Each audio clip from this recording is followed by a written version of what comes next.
Question number 3, Matthew Jacob, the perfect time. The perfect time, Matthew Jacob. Who likes traveling? I love traveling.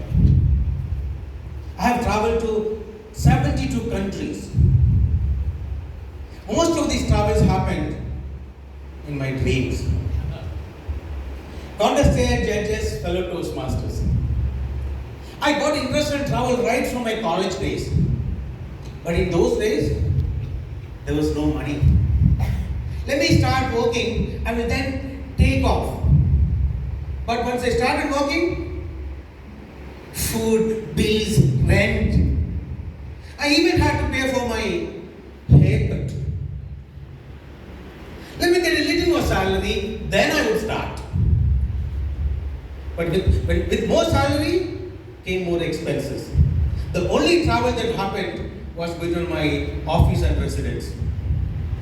Let me find a job abroad, I'll make more money and then start. With that money came a wife, followed by a daughter and a son. Diapers, school fees, birthdays, haircut. Travel went to the back seat. And it even moved to the trunk. Once there was a bit of savings and I could afford a travel, a new issue came up. What if I don't have a job tomorrow? Secure the future first.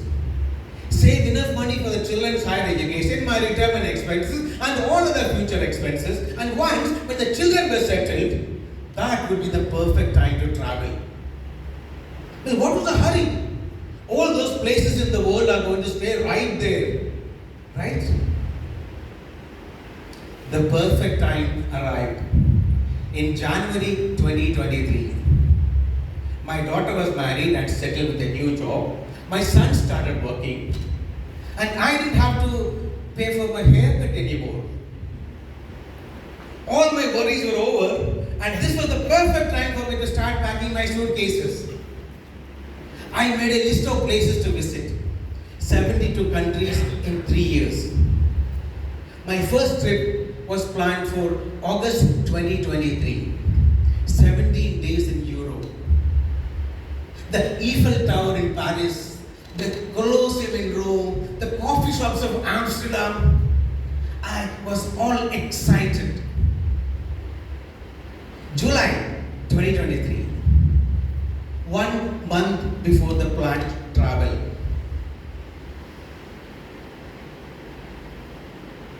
I was diagnosed with prostate cancer.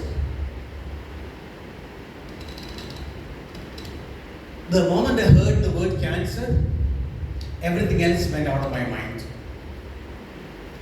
Priority changed from traveling to staying alive. Oh God, am I going to die? No Paris, no Rome, no Amsterdam. Instead, the Leslie Hospital, Lakeshore Hospital, Amrita Hospital became my world. I collected every possible medical opinion and started my treatment. But I kept worrying. I constantly Googled symptoms, both real and imagined. Every moment I lived with bad feelings. Every morning I woke up assuming something worse is about to happen.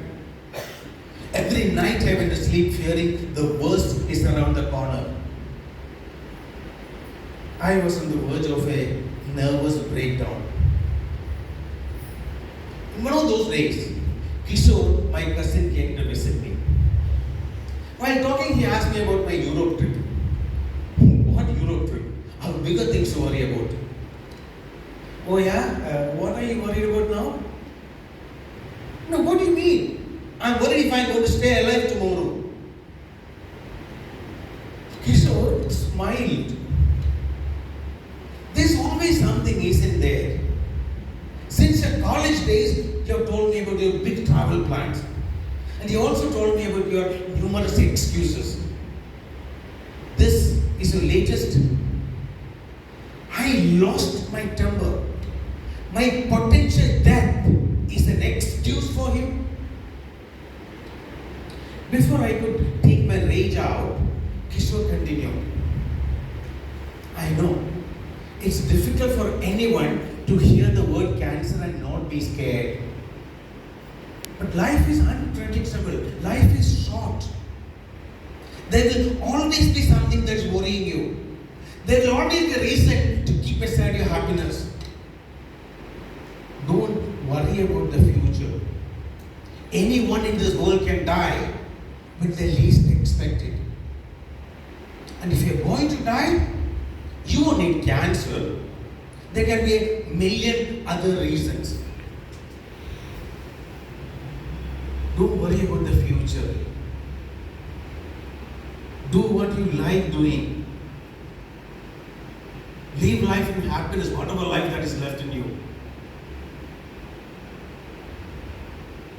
Kishore wasn't wrong. His words cut through the fog that was in my mind. And I decided to fight. I decided to choose happiness now. August 2024. I spent 3 weeks in Europe. I roamed under the Eiffel Tower. I lost myself inside the Colosseum. I forgot everything sitting in a coffee shop in Amsterdam. All this in the middle of my treatment. My treatment dates are still on my calendar, but so are my next travel dates. Friends, if I look back into my life, I know the kind of mistakes I made. I kept delaying my plans, worrying about future, waiting for the perfect time. There's nothing called a perfect time. Future is uncertain. There's no guarantee that any of us is going to stay alive tomorrow or even the next minute. If you want to do something, do it today. Do it now. And if you want to wait for the perfect time, the perfect time is now. Let us